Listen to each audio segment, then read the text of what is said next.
O banquete da morte, assumindo um compromisso, reconhecimento e gratidão. Olá, seja bem-vindo ao estudo das Escrituras. Eu sou a Solange Lima e hoje vamos estudar estes textos que estão na tela e concluímos hoje o livro de Esther.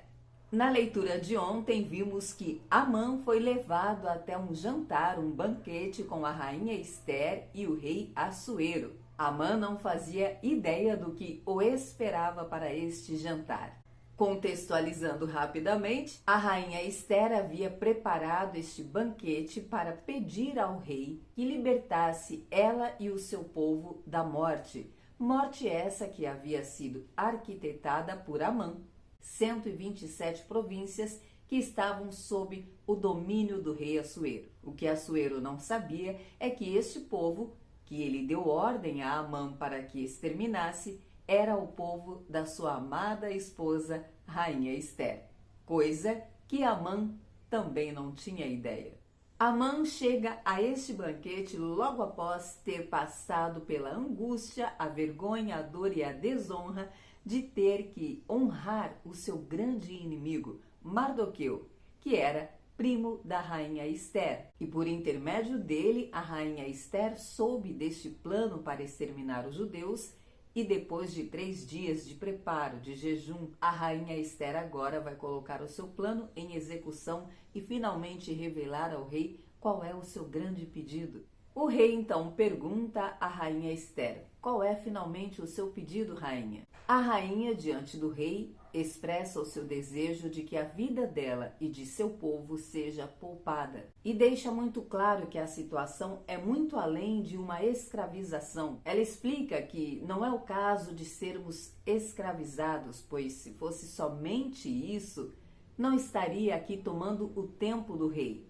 Mas é o caso de sermos exterminados. Assuero, querendo agradar a rainha e atender o seu pedido, pois ele se comprometeu com ela de que até metade do reino ele a daria, pergunta quem era o homem responsável por essa atrocidade. E a rainha calmamente diz que o homem está diante deles, Amã. E o texto diz que Amã ficou aterrorizado. A esta altura, ele já tinha certeza absoluta de que sua vida chegou ao fim. O rei ficou enfurecido ao ponto de sair da presença deles, como que uma atitude de vou tomar um ar, refrescar a cabeça, pensar o que fazer. O rei estava atônito diante daquela declaração. Neste momento, restou a Amã se agarrar na possibilidade de que a rainha Esther tivesse misericórdia dele. Então ele se prostrou diante da rainha para pedir pela vida dele. Neste momento o rei está voltando do jardim, retornando para o palácio e vê de longe a cena de Amã meio que debruçado sobre a rainha, porém ele estava ali clamando pela sua misericórdia. Mas o rei viu de longe e deduziu que Amã estivesse ousadamente tentando violar a rainha ali dentro do palácio, na casa do rei, diante dele. E antes mesmo que o rei dissesse o que era para ser feito com Amã, os servos do rei imediatamente cobriram Amã. E este era o sinal de que a vida dele seria definitivamente executada. Um dos oficiais do rei comunicou a Assuero que havia estrategicamente, oportunamente, uma forca já pronta. E contou que esta forca foi feita por Amã, por ordem de Amã, para executar Mardoqueu. E então o rei decretou: pois enforquem Amã nesta forca. E a forca, nesse contexto, não era aquela forca tradicional, era um tipo de empalamento, onde a pessoa ficava ali numa estaca, agonizando até a morte. Este foi o fim de Amã. O que era para acontecer com Mardoqueu, aconteceu com o próprio Amã. Os planos dele se voltaram contra ele. O rei então deu os bens de Amã para Esther. Esther revelou quem era Mardoqueu. Finalmente ela pôde dizer a sua origem, dizer que era judia, que Mardoqueu era o seu pai adotivo, e o rei imediatamente colocou ainda mais em honra Mardoqueu. Esther encarregou Mardoqueu dos bens de Amã e então voltou a implorar ao rei. Afinal de contas, o problema dela havia sido resolvido parcialmente.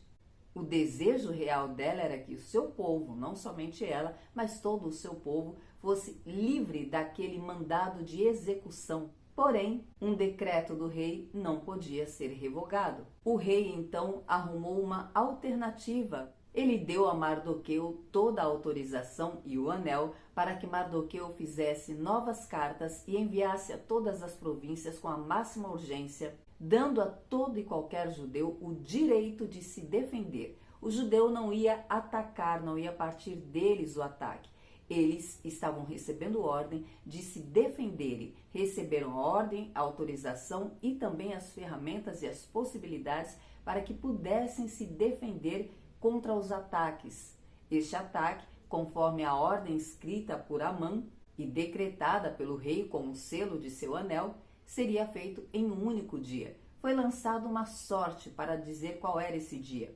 Esse era um ato comum, lançava-se sorte, e isso era chamado de Pur, este ato de lançar a sorte, e foi determinado esse dia para a execução de todos os judeus. Mardoqueu escreveu as cartas e o rei mandou que fossem imediatamente. O texto diz que montaram em cavalos velozes e se espalharam por todas as 127 províncias, incluindo Suzã, onde eles estavam residindo, onde o rei residia.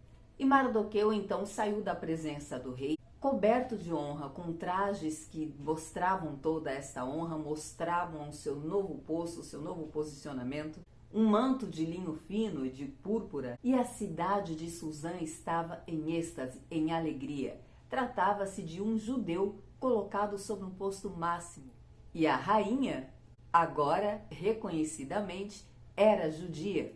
A sorte dos judeus havia mudado. E está registrado que a partir daí muitos se converteram, muitos se tornaram judeus.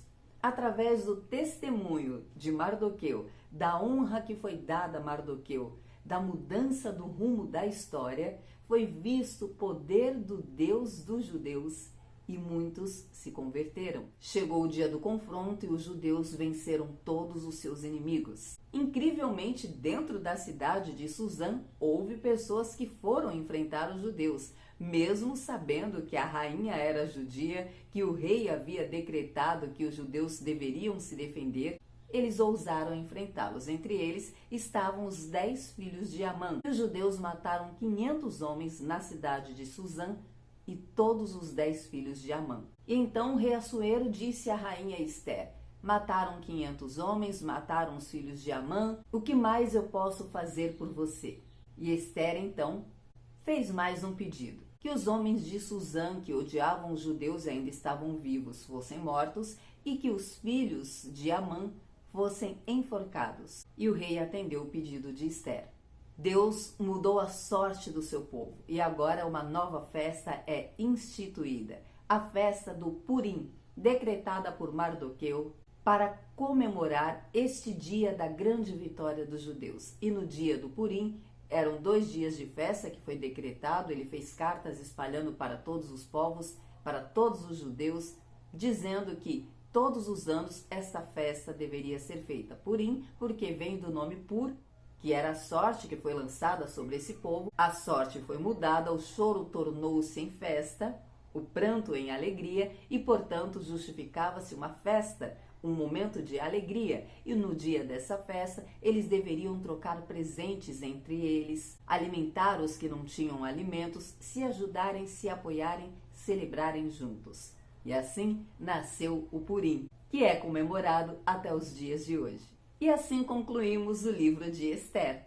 Salmos! Salmos de Davi. Nestes salmos, Davi está se comprometendo com Deus a andar em retidão, a ter um coração íntegro, reto, a olhar com sabedoria. Certamente porque Davi acompanhou como estava o povo. Ele entendeu que como rei, ele não estava ali somente como um líder político, mas também sendo um homem segundo o coração de Deus, sendo escolhido e coroado por Deus, ele tinha o compromisso de conduzir o povo na presença do Senhor. Romanos. Paulo havia dito que estava concentrado em levar o evangelho àqueles que ainda não ouviram falar de Cristo, mas na leitura de hoje ele está dizendo que está se preparando para ir encontrar com os irmãos romanos. Mas diz que antes ele vai parar em Jerusalém, porque os irmãos de Jerusalém estão fazendo doações. Paulo vai buscar doações para ajudar outros irmãos. Então Paulo está se preparando para em breve estar com seus irmãos em Roma. Antes disso,